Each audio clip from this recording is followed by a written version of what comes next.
Okay, firstly I'd really like to thank Jane for coming today and entering the lion's den, as it were, of the neighbours, and also for being so open. There's a certain amount of mutual show and tell here, because our accreditation scheme is going for its first full launch in January. So whilst the ARA scheme started when it was the SOA, I believe, so yes. That was over a decade now. We're kind of on our first generation for this. The schemes are very different though, and so maybe we'll see a bit of that as we go. So I've called this Showing the Standard because that's what it's about. IRMS accreditation is a single level accreditation, and it is about demonstrating a degree of experience and competence through reflective practice, through thinking about what you've learned through what you've done. We also do have fellowship within IRMS. That is not part of our tiered membership in terms of demonstrating experiential attainment. IRMS fellowship is the way in which we honour members of the society and prominent members of the information community who are not members of the society. They can become honorary fellows. It's done annually, and it's done by election and award. Simple as that. It's a key difference. And in fairness, when mapping our accreditation, we found that is a definite split between membership societies. Some go the ARA way, which is the Royal Geological Society does the same. We very definitely felt we would go the other way. So, session content. Some learning outcomes, very basic. Introductions. Why have accreditation? So why bother doing this in the first place? A little bit of an overview of our scheme. What does it involve? We've got two routes. You can do it by a written submission or by an oral interview. So we'll look at both of those. I'll have a quick bit of testimony on each route. We have a small number of accredited members in the room. I'll give a little overview on the written, and Alan Bell will give a little bit on the oral method. Joe will be involved in the group sessions as one of the facilitators, because Joe is mid-accreditation at the moment, which will become apparent how and why as we go along. Then we have a group session where we'll very quickly spend a bit of time looking at some questions around accreditation. Then a quick reprise of the learning outcomes, next steps, key contacts. Okay. So the learning outcomes are fairly simple, really. So by the end, hopefully, we'll have a basic understanding of benefits of doing accreditation, particular benefits of our accreditation. The two routes to IRMS accreditation, and what to do next, where to find out more information. Okay, so why have it? Why do it? We're all very busy. We found out that this morning. We're struggling to have CPD time. So why go through all the hassle of doing any accreditation scheme? Ours, ARAS, whichever. SILPs, for that matter. Visible professional status. I think, different to archivists, I think sometimes we struggle to be seen as a profession. I would say very, very definitely we are professionals. We do have a profession in all the various elements of it, be it records management practitioners, information technologist practitioners in terms of the information end of that. What I like to call information governance FY monkeys, but that's just purely my own working. So whatever we do, we are a profession. That visible status is through an accredited status. It's through the post-nominals there. Incidentally, we found out during the process of developing accreditation, there's no body that governs post-nominals in the world. So post-nominals, you can pretty much come up with what you want. Job market advantage. Something that those of you who've been around a while and have seen the archive end, you'll have seen how ARA registration has become ubiquitous within the job market now. There are most roles, most archives roles, you have to be a registered member or working towards now. We don't yet have that, but what we started to see over the pilot period of this is we have seen companies and local authorities starting to use, starting to include would be a certain number of points. Yeah? Doing whatever you do that could be classed as CPD, attracts a certain number of points. with a view to, in possibly around about 5 years' time, introducing that a certain number of those points each year to maintain your accredited status. That's the way we're going to close the circle that ARA are looking to close, in the way that they're looking to do it in a slightly different way. We're very determined with this that it will be soft touch. It shouldn't be onerous. You know? If you come along to 3 or 4 training days like this a day, or the ones that SCA do or ARA do or whatever, that's a reasonable amount of CPD, you know, in terms of maintaining an accredited status. Right, so quickly, overview of our scheme. I thought it was almost a decade. Alan reminded me earlier, it's ticked over the decade mark now. Alan actually wrote a very influential report right at the beginning of this process, back way before I was involved at all, around the foundations for an accreditation scheme that could work for IRMS. So it's had academic and professional input. The initial working group on it included Julie McLeod and a couple of other academic, serious, top-level academic people. So, but it's been developed jointly with the profession as well. It's gone through extensive piloting and development. We've spent, gosh, I think 3 years now, first piloting the written form and then piloting the oral form. And the forms we're launching with are quite different from those that we started with. As I say, full launch from 1st of January. We should be doing quarterly cycles on the written. So there'll be like a submission, 4 quarterly submission dates for people to submit the written by. We're doing this because we feel like it offers target dates rather, I don't know if you're like me, but if you know you've got something to do and you'll do it sometime, kind of, it never goes from number 2 on the priority list or number 3. So we're going to do quarterly cycles to help a bit with that, and also for resourcing it internally within IRMS. Right, key design principle. It's professional accreditation for all professionals. Okay? By that we mean a formal qualification in archives and records management or records management is not required in order to become an accredited member of the IRMS. If you have it, it means you need to spend less time before you can apply for accreditation, but it is not a prerequisite. That's a very definite element of ours. We've done it because we believe it's the right way to go for our profession. Archives is different, if I may. I don't wish to be a comparison session, but I wish to be fair here. There are elements of the archivist skill, paleography and the such like, that really does need to have gone down that road. We feel that you can acquire the necessary skills and experience and training to be a competent and accreditation level information and records practitioner by that route, yes, or by other routes. So that's why we've gone for that. Can't beat that for value. Free. And that will remain for a good time. In terms of cost, the only cost to it is that you have to be a member to maintain your accredited membership. Because if you ain't a member, you can't be an accredited member. That said, that works through both personal membership or corporate membership. So, right. And importantly, once in the scheme, you will become accredited.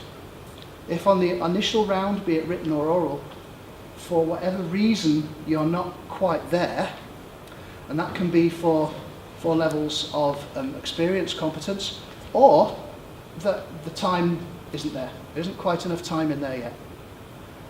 You'll be given both a roadmap and a mentor to work with you, and through that you will become accredited. So we don't just say, no, come back in whatever, you ain't good enough or whatever. It's an iterative process. So now, it should be the written one first, because that's the trad one. But I really like the oral one. In fact, the oral one was developed after I did the written one. This slide slipped in first. It's meant to be after the written one, but we'll go with a different thing that we're doing. Okay. Right. This is by submission of a completed application form type thing and a 45-minute oral interview. Okay? The idea with this is ideal for people. People are different. They like to do things in different ways. If you're somebody who is more comfortable spending a fair bit of time sat down and thinking about it and committing it to writing, then the written route is the route for you.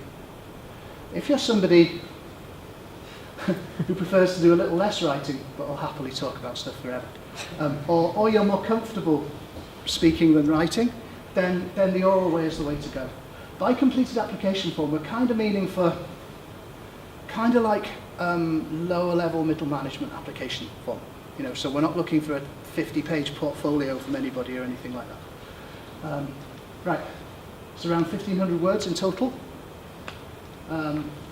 So we have sections to whether it's the written or the oral. And these are, first of all, you say who you are, all the metadata stuff at the top.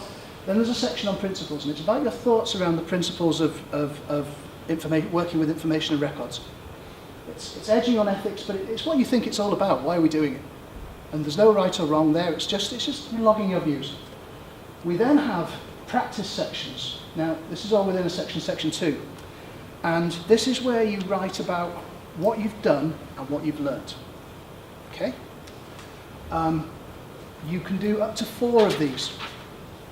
So if you're somebody who is, like myself, records management practitioner, I would do 1. If you're somebody who is, you work with information rights, you work with FOIDP, that's what you do, you could do 1. If you're somebody who has done a bit of both, you could do 2. Okay? You can do up to 4, and these can be pretty much anything across the profession, really, from information and records practitioner to information governance person to technologist to even if you've done a good measure of archive stuff within, you can have an archive section within that. If you do 1, basically it's the same number of words if you do 1 or 4. Okay?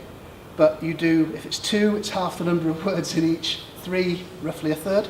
The thinking with that is that we're looking, be it by oral or written, we're looking for an overall level of attainment. So if you specialise in one area, it's only fair that you have, if you need a higher level of attainment in that than if you do 4. That's the idea there. Right. You need a referee, somebody we can contact who can say, yeah, pretty much, you know, that they're not talking a complete load of baloney. You're also a mentor, kind of like an accreditation buddy. This is somebody who's either done the accreditation before or is from within our College of Fellows. Those of you involved in IRMS will know that fellowships have been going since our 30th year, back in 2013. And I believe we have 2 in the room with we had 30 fellows. We elected 30 fellows for our 30th anniversary. I believe 2 of them are in the room today. So we're looking to get the fellows involved in this sort of thing, sort of helping people along. So I think what we're thinking there is helping people with the reflective practice. Because some people have done that, some people haven't done that. And I think, yeah, it's always good to have somebody on hand for that. We're looking to hold interviews on the day of a group events. So something like this today, there would be an accreditation panel here, and they would accredit all day. So people would step out of a session, go into their 45-minute interview, then they'd be back in the day for the rest. And because we think it'd be good, those attaining accreditation on the day will be awarded it on the day with a certificate to go home with, which I think would be quite a nice way of doing it. As I said before, if you either awarded a pass or there'll be a personal action plan, which is a roadmap to accreditation, which will be a roadmap and support to attain accreditation at the end of that. Right, the written one. It should have been first because this is a bit more trad. So it's pretty much the oral but more writing. So around about 5,000 words in total. Okay, so again, same sections, referee, mentor, quarterly cycle for submissions. And again, pass or personal plan, roadmap to accreditation. And if you've tried one and you wish to continue on the other, you can. So if you've gone down the oral route and you wish to move over to the written for your next submission, or the other way around, that's cool as well. Okay, quick bit of testimony on each cycle. So, I've done the written one, I did the pilot of the written one, and Alan did the pilot of the oral. I'll say about the written one, it took 2 weekends, and that's assigning. It's about you. If I work on a weekend, I tend to work like 6 hours or something on the day. So it took 2 weekends of that to do. There's not really a great deal more to tell than that, really. I mean, you work across the 4 sections. You write what you've done. I just remembered. I wrote this I've not remembered this bit, but I've remembered something I've missed out from saying what's included. I actually did this PowerPoint 2 nights ago when I couldn't sleep. So this was written about 3 o'clock in the morning. I didn't get a wink of sleep all night. What I missed out was there's a further section which is about development. There are 2 areas in there. There's a section, and in it you're required to put in what you've done about developing your own skills. So what CPD you've done, okay? And there's also an element which is entirely optional, which is developing the profession. What you've been involved in developing the profession. That is entirely optional. But if you've been involved in an IRMS group and setting up events like this and the such like, or you've been involved in an hour group and doing stuff, we feel that should feed into you having reached a level where you're justly accredited as a member of the society. So I should have mentioned that in there. So, yeah, it was. I can't really say any more than that. It took 2 weekends. It was a very interesting process. The form of written that we had at the time was a little bit more complex than the one we have now. So we've kind of streamlined it quite a bit since then, and that's in consequence of the first wave of people who did it. So that's what I've got to say about the written, and I'm hoping Alan will come and do the oral bit now.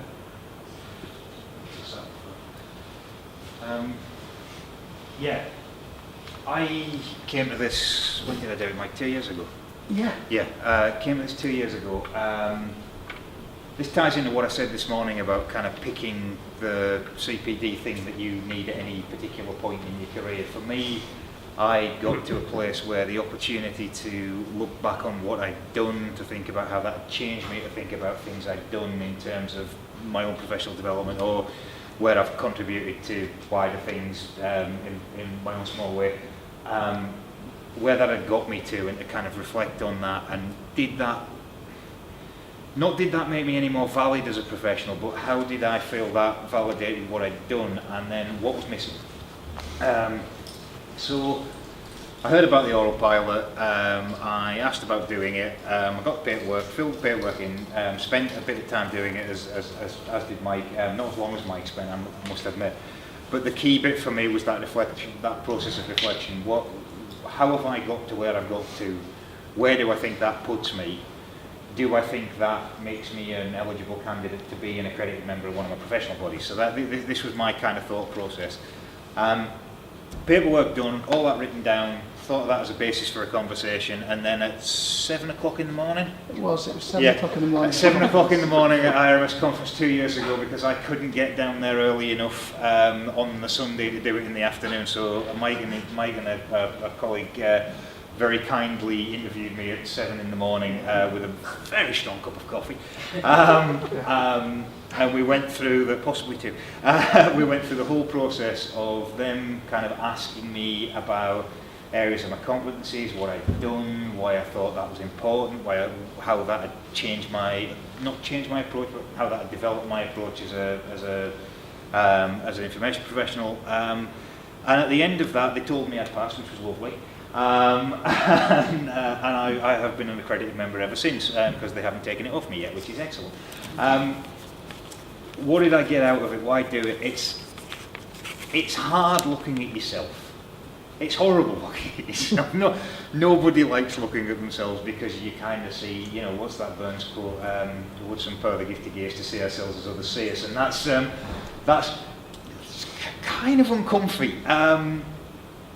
But it was worth doing, because it gave me that kind of point in, okay, after however many horrible number of years it is since I had hair, I've been doing this, where have I got to, where are the waypoints, and then what might I want to do next, how might I want to develop next.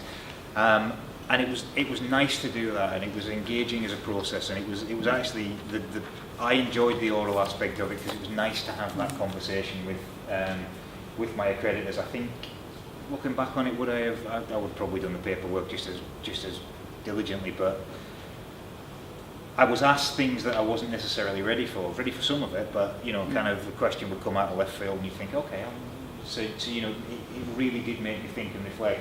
And I got quite a lot from doing it, both in the prep and in the interview itself. And I've, as Mike said, I wrote the report a million years ago when Paul, who was the then chair of the Records Management Society, before it adopted its eye, asked me to write that long time ago.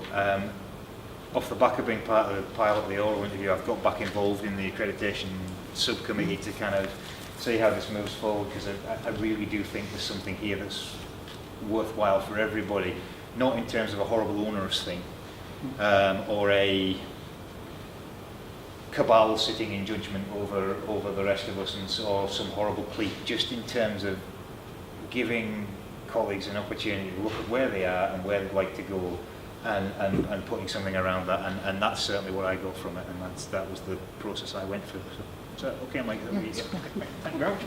I would comment that non-bald or balding accredited members also do exist. So though we're looking at that, we might make that a criterion yet. Okay, right. I've certainly spoken for long enough now. So we're going to do a group session, and playing with this at 3:20 in the morning, I thought this was funny because I saw a pattern developing. So we're going to count down from 5 to into 4 groups, 3 questions, 20 minutes, 1 deliverable, feedback to the main group, and I should have made that okay, but okay, let's do it. So a group session, and the questions are these: what's in it for me? What do you want from accreditation? Why do it? Why bother? How does IRMS accreditation measure up? Now, don't go down the road here of comparison. Other accreditation schemes are available. That is not what we're going on here. What we're going on there is what's in IRMS accreditation that makes it worth doing. That's kind of where we're going there. And then 3, kind of look at what are your personal barriers to entering the process. Well, we'll kind of look at in the groups, you know, time, cost isn't an element, all sorts of things. And then at the end of the session, 1 group member will feedback. So, yeah, if you could split into 4 groups as this morning, please. Same groups if you like. All's good.